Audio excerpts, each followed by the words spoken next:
मैं डॉक्टर संगीता कुमारी, assistant professor Hindi विभाग, जमनीलाल महाविद्यालय हाजीपुर वैशाली। आज की हिंदी कक्षा में आप सभी का स्वागत है। आज मैं बीए पार्ट 1 पेपर 1 के बारे में चर्चा करूंगी। आज का शीर्षक है विद्यापति भक्त कवि हैं या श्रृंगारी। तो आइए जानेंगे कि विद्यापति भक्त हैं या श्रृंगारी। हिंदी जगत में विद्यापति की प्रसिद्धि का आधार मैथिली भाषा रचित उनके पद हैं। ये पद बाल्यावस्था से लेकर वृद्धावस्था तक समय समय पर रचे गए और विद्यापति पदावली नाम से संग्रहित हुई है। भावना की दृष्टि से उनके निम्नलिखित 3 भाग हैं। राधा कृष्ण पद संबंधी, शिव, विष्णु, दुर्गा, जानकी, सरस्वती तथा गंगा आदि की स्तुति से संबंधित पद और विविध विषयक पद हैं। प्रथम वर्ग के अंतर्गत आने वाले पदों का वातावरण माधुर्य प्रधान है। प्रथम वर्ग के अंतर्गत आने वाले पदों का वातावरण जो है वो माधुर्य है। राधा कृष्ण तथा उनका भांति भांति का प्रेम व्यवहार नख सिख से लेकर प्रेम भाव के विभिन्न रूपों का वर्णन का विषय बनाया है।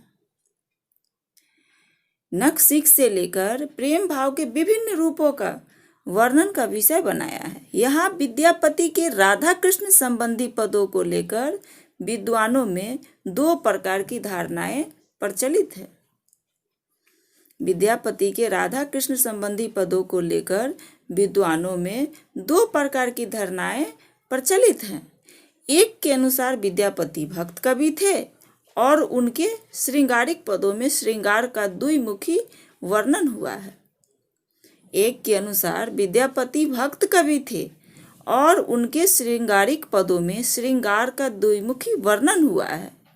इसमें नायक नायिका मात्र नहीं है। इस स्थिति में राधा कृष्ण तथा उनके प्रेम व्यवहार में प्रत्येक रूप का अर्थ बदल जाता है।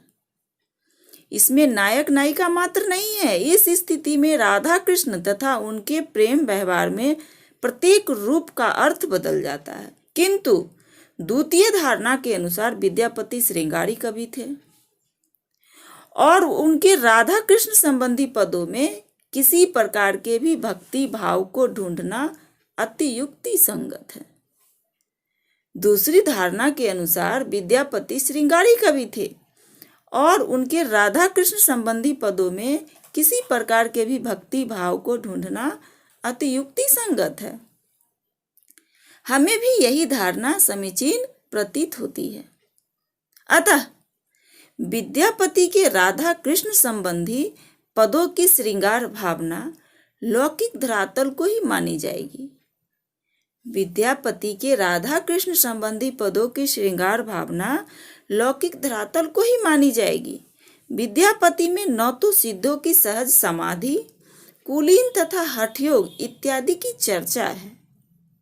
विद्यापति में सहज समाधि, कुलीन तथा हठयोग इत्यादि की चर्चा है। विद्यापति की भक्ति भावना द्वितीय वर्ग की रचनाओं में प्रस्फुटित हुई है, जो मूलतः स्तुति प्रधान है। उनकी भक्ति भावना को निम्नलिखित रूपों में उपस्थित किया जा सकता है,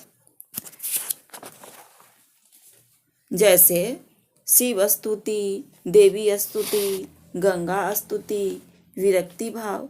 तो आइए ये शिव स्तुति में उन्होंने ये 2 पंक्ति लिखे हैं। कखन हरब दुख मोर हे भोलेनाथ, कखन हरब दुख मोर हे भोलेनाथ, दुख ही जन्म भेल दुख ही गमाएब, सुख सपनो नहीं भेल हे भोलेनाथ। अर्थात वह सब शिव से, अपनी भोलेनाथ से प्रार्थना करते हैं, हे ईश्वर, हे मेरे भोलेनाथ, कखन हरब दुख मोर, आप मेरे दुख को कब हरेंगे।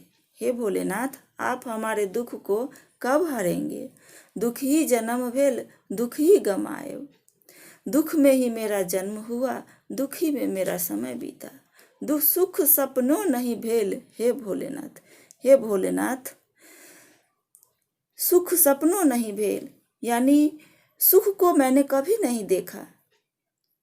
जन्म भी दुख में हुआ, दुख में ही बीता। हे भोलेनाथ, हमर दुख, आप मेरे दुख को कब हरेंगे।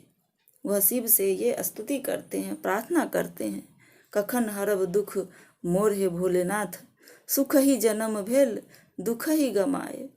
दुख ही जन्म भेल दुख ही गमाएब, सुख सपनों नहीं भेल, हे भोलेनाथ। अर्थात हे भोलेनाथ, हमारे दुख को आप कब हरेंगे।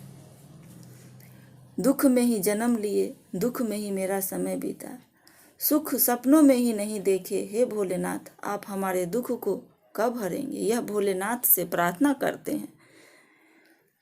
अब है ये देवी स्तुति। देवी स्तुति में इन्होंने भैरवी जी की देवी स्तुति की है। जय जय भैरवी असुर भयाउन, पशुपति भाविन माया, सहज सुमति बर दियो ए गोसाउन, अनुगति गति तू पाया।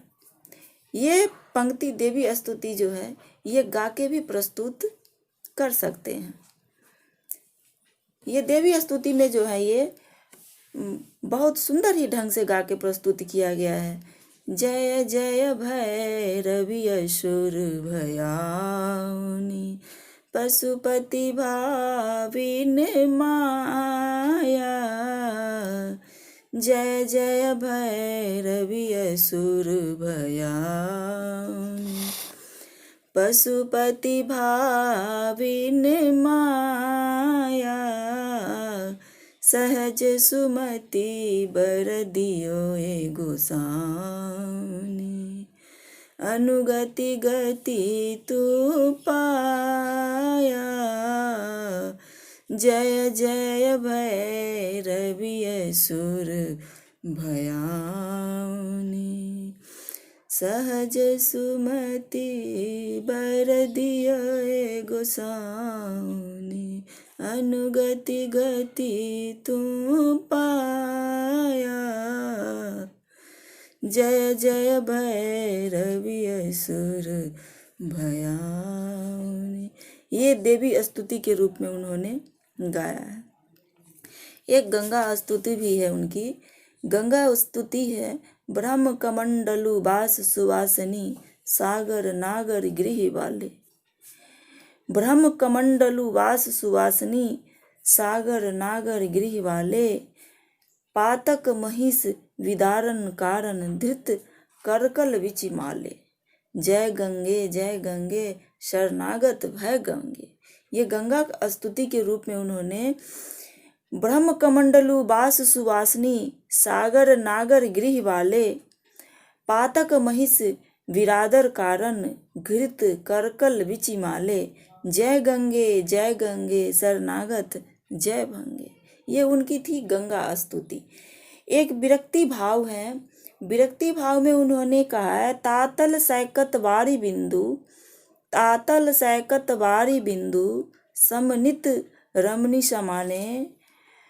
तातल सैकत वारी बिंदु, वारी कहा गया यहाँ पे जल को। तातल सैकत वारी बिंदु, समनित रमणी समाने, तोहे बिसारी मन ताही, समर पिलु कब मुझे होते कौन काजे। तातल सैकत वारी बिंदु, समनित रमणी समाजे, तोहे बिसारी मन ताही, समर पिलु कब मुझे होसे कौन काजे। ये उन्होंने विरक्ति के दो भाव लिखे हैं, दो पंक्ति स्पष्ट किए हैं। अतः भक्ति के इसी विविधता के कारण कुछ लोग उन्हें शैव मानते हैं, तो कुछ लोग वैष्णव मानते हैं। कुछ देवो उपासक तो कुछ उदार और लोक संस्कार के कवि मानते हैं। उन्होंने अपनी भक्ति संबंधी पदों में शक्ति, विष्णु तथा शिव तीनों में अभेद बुद्धि रखी है।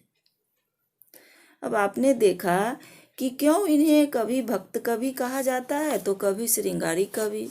कोई भक्त कवि कहते हैं तो कोई श्रृंगारी कवि कहते हैं। तो यहाँ स्पष्ट है कि इसी विविधता के कारण, क्योंकि उन्होंने कहीं शिव स्तुति की है, कहीं देवी स्तुति की है, कहीं गंगा स्तुति की है, कहीं विरक्ति के भाव है, कहीं राधा कृष्ण के विरह भावना है, तो यही विविधता के कारण कुछ लोग इन्हें शैव मानते हैं तो कुछ लोग वैष्णव मानते हैं, कुछ देवो उपासक तो कुछ उदार और लोक संस्कार के कवि मानते हैं।